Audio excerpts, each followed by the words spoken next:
Bonjour à tous, c'est Toubi3. Bienvenue sur cette toute nouvelle vidéo, petite vidéo MDO, comme on les aime. Alors, cette vidéo va porter principalement sur les PK, parce que sur les 6 dernières attaques, j'ai attaqué uniquement avec les PK. Bon, la toute dernière attaque, en fait, je l'ai faite, et je me suis rappelé, bah mince, il faut que je fasse une vidéo d'abord sur les 6 dernières attaques avant d'attaquer. Et ça, je m'en suis rendu compte qu'après coup. Donc du coup, ouais, les géants qui vont être vraiment à l'honneur dans cette vidéo. 3 façons différentes d'utiliser les géants. À noter, j'ai attaqué 3 fois de suite la même personne. Du coup, je vais montrer que, entre guillemets, 1,5 replay sur cette personne en question. Je vais montrer que que le premier stage de cette attaque-là, parce qu'en fait, j'ai fait une erreur. Une grosse erreur, entre guillemets, pour un joueur PK. Donc là, ok, j'attaque sur les doubles canons, pas de souci. Et en fait, ça, c'est ma grosse erreur. J'ai mis le bombardier à droite, et en fait, du coup, je vais jamais réussir à faire en sorte que le PK, il rentre dans le compartiment à droite. Et ce qui fait que les deux PK, ils vont se rassembler. Et ça, quand les PK, ils se rassemblent, c'est normalement pas une bonne idée. Pas une bonne nouvelle, parce que c'est mieux qu'ils se séparent de telle façon à ce qu'ils soient plus efficients. Et donc du coup, là, ils sont collés, ils prennent tous les dégâts ensemble, donc du coup c'est vraiment pas ouf. Et je vais passer ce premier stage avec pas grand chose. Bon, quand même avec 2 PK, même s'ils ont très peu de vie, et le bombardier. Donc voilà, ça c'est l'attaque, la moitié d'attaque que je vais vous montrer. Et puis là, je vais refaire la même chose, sauf que mon bombardier, je vais le mettre de manière plus intelligente, de telle façon à ce que le, comment dire, voilà, ça c'est un petit trick aussi. Donc j'ai mis mon bombardier ici de telle façon à ce que le PK puisse prendre ces deux bâtiments puis aller là-dessus. J'ai déployé mon géant qui allait sur la Tessa. Et donc du coup, pour éviter qu'il aille sur la Tessa et qu'il puisse tank ces deux défenses-là, j'ai activé sa capacité. Et dans ce cas-là, il va réajuster son decision making. Et il va aller sur de nouveau le bâtiment le plus proche. Et, enfin sur le bâtiment défensif le plus proche. En l'occurrence le double canon. Et puis là, on peut voir que les PK, ils sont... Ah là, certes, ils sont ensemble, mais là, ils vont se reséparer. Et donc, du coup, ça y est, ils sont bien séparés. Et donc, du coup, je vais bien rouler sur la base. Alors que l'attaque juste avant, c'était pas ouf. Alors qu'en plus, cette fois-ci, il avait des pièges en sol. Contrairement à l'attaque précédente. Et puis là, je passe avec 1 milliard de troupes. Bon, je pense que la vidéo, la fin d'attaque, je vais la mettre en x4 tellement que ça passe large. Hop, on prend un pétard avec le bombardier et on met un PK de telle façon à voir s'il n'y a pas un piège. Pareil à droite, et donc du coup il reste plus que 2 pétards, un pétard que j'ai géré avec l'hélico, et il reste plus que 2 malheureux pétards, et puis le bombardier qui clutch qui va me chercher un autre pétard, ça je m'en souvenais même plus, enfin voilà un peu la dinguerie du truc. Hop, donc ça c'est impeccable. Mince, ça devrait faire. On passe à la deuxième utilisation des PK, qui est très intéressant. A noter aussi que cette base est très intéressante. Certes, il y a un arc X sol, mais il y a comment ça s'appelle, 2 pétards. Et ça, c'est des bases qu'on rencontre vraiment rarement. Et donc, du coup, ça change de d'habitude et ça déstabilise l'assaillant. Et en l'occurrence, ça a été un peu le cas pour moi parce que j'avais pas eu des superbes idées. J'aurais dû y aller en PK traditionnel. Et donc, du coup, là, j'ai décidé d'utiliser un géant de telle façon pour distraire la tour d'archer. Et du coup avoir la bombe aérienne derrière, donc c'est pas une mauvaise idée, sauf que le souci c'est que j'ai oublié, c'est que certes il y a un arc X sol, mais en fait il n'y a aucune autre défense qui sont embêtantes pour les charrettes si ce n'est les 2 tours d'archer, ce qui fait qu'au second stage il va y avoir une tour d'archer, le mortier, le canon géant et bien évidemment le lance-lave, et donc du coup ça bien évidemment ça fait extrêmement pas plaisir. Quand on passe le premier stage avec 2 charrettes, normalement c'est free perf, mais là avec les défenses que je vous ai citées, c'est pas la même affaire. Le bébé dragon à droite, grosse erreur. J'aurais dû le mettre sur le canon ici pour déclencher la capacité.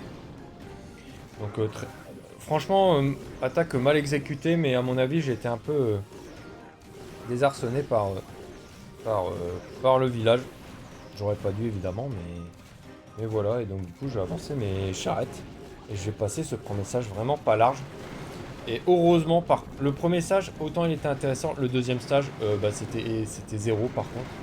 Parce qu'il a mis son avant-poste d'auto, son hôtel de ville, quelque chose comme ça, au centre de la base. Et ça, c'est une très mauvaise idée. Tout simplement parce qu'en fait, on peut essayer de gérer ce bâtiment défensif en fin d'attaque et on n'aura pas à s'occuper des appis. Étant donné qu'il y a pas mal de double canons aussi, on va essayer de s'en débarrasser puisqu'on attaque en sol.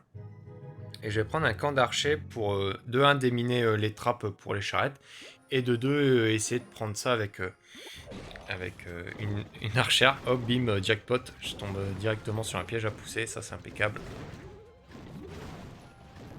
Hop, ça continue. Hop, la meilleure machine en bas. On a déjà pris pas mal de défenses intéressantes. Je me prends un piège à ressort sur la charrette, ça fait pas plaisir. Hop, on avance tout. Puis là, le lance-lave il commence à shooter, là ça fait pas plaisir. J'aurais dû activer ma capacité ici, mais j'ai préféré attendre qu'il me tombe le mur. Et hop, maintenant j'active la capacité, et là j'avance mes charrettes. Et là mon héros il va pouvoir tank toutes les dernières défenses restantes, et mes charrettes, avoir les derniers bâtiments, que ce soit défensif ou non. Et là, le petit bonus est le héros terrestre qui va me chercher la maison au milieu. Et heureusement que le split des appis ont été en ma faveur. Comme ça, j'ai pu aller chercher le tout dernier bâtiment. Donc un petit perf de plus qui fait très plaisir. Donc là, King Sirius, j'ai attaqué... Lui, par contre, hier ou avant-hier, ouais, avant-hier plutôt, j'ai attaqué 3 fois. Et là, l'attaque que j'ai lancée, je suis encore tombé sur lui. Vraiment, lui, il a pas eu de bol, il a pris 4 perfs de suite. Donc ça fait très plaisir. Une attaque sur flamme. Donc souvenez-vous-en, la dernière attaque où il y avait des replays MDO, je l'avais attaqué. Alors le premier sage il s'est bien passé, mais le deuxième sage j'ai attaqué quand même en chabalé. Donc ça c'est l'utilisation de géants traditionnels où on utilise dôme bombardier, de géants et PK. Et donc du coup hop on envoie toute la sauce. Et là j'ai décidé de split mon attaque en deux, où je mets un géant en haut. C'est intéressant aussi, là je suis en train de remarquer que le géant en bas en fait il sert pas à grand chose. J'aurais été mieux à mettre uniquement un géant et la machine et pas rajouter de PK. Peut-être éventuellement rajouter un camp de barbares pour soutenir en fin d'attaque et puis avoir cette tour d'archère courte portée et puis la tour d'archère à gauche. Ça aurait été plus intéressant, tiens. Prendre un camp d'archer, c'est pas fréquent. Après, il y a aussi le camp de cochon qui peut être sympa aussi. Bon, bref, on passe au second stage. Et ouais, c'est là où j'ai attaqué quand même mon chabalé. Je sais plus ce que j'ai fait.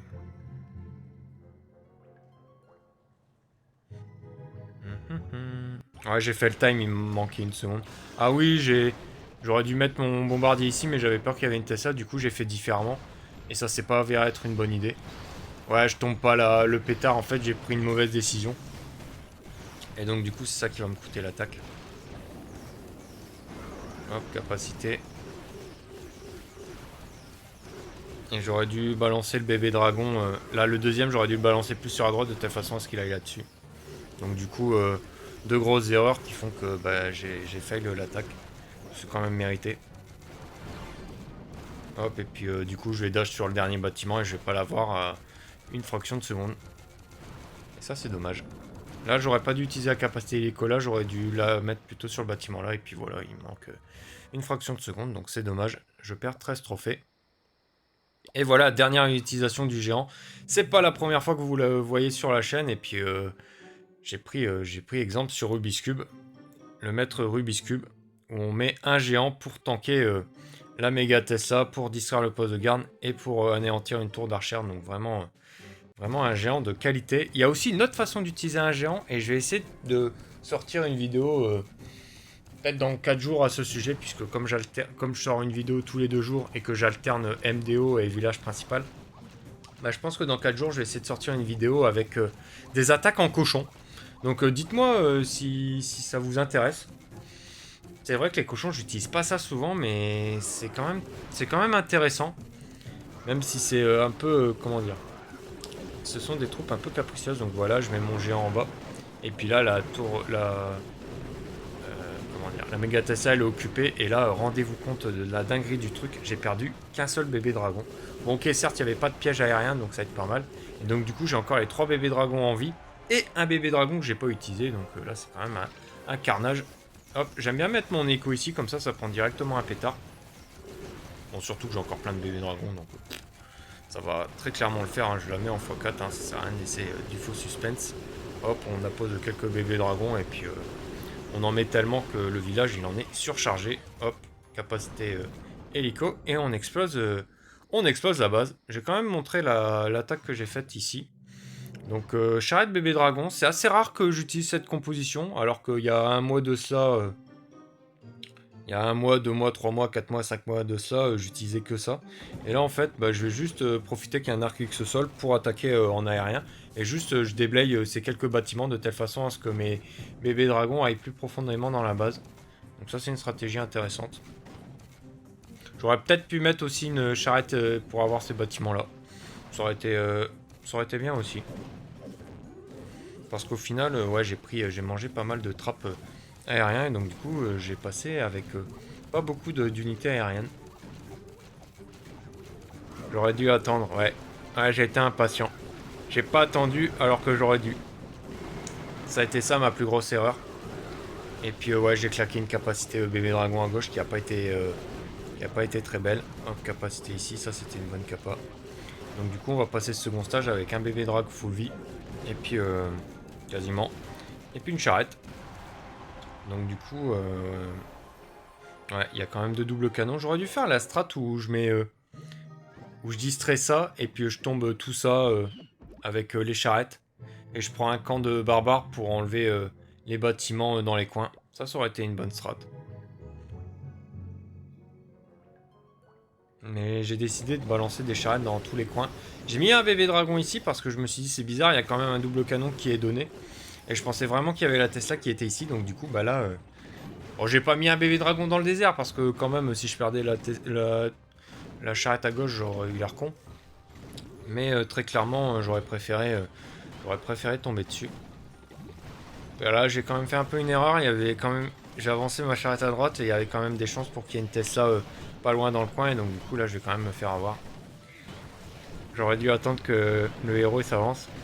Non là le héros il prend tarif. J'ai fait une autre erreur, c'est qu'en fait j'aurais dû attendre que le héros il donne un seul coup sur l'HDV.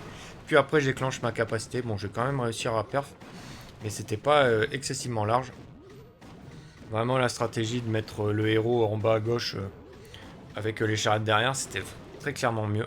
Surtout qu'au final il n'y avait même pas de piège à pousser ou ce genre de conneries. Donc du coup voilà, là je suis obligé d'avancer ma charrette et donc du coup je passe avec un peu de mal, mais c'est toujours ça de prix. Bon, en défense, j'ai pris un moins 200, ça fait pas plaisir, surtout que je trappe aérien et l'attaque sol, mais ça, c'est toujours comme ça.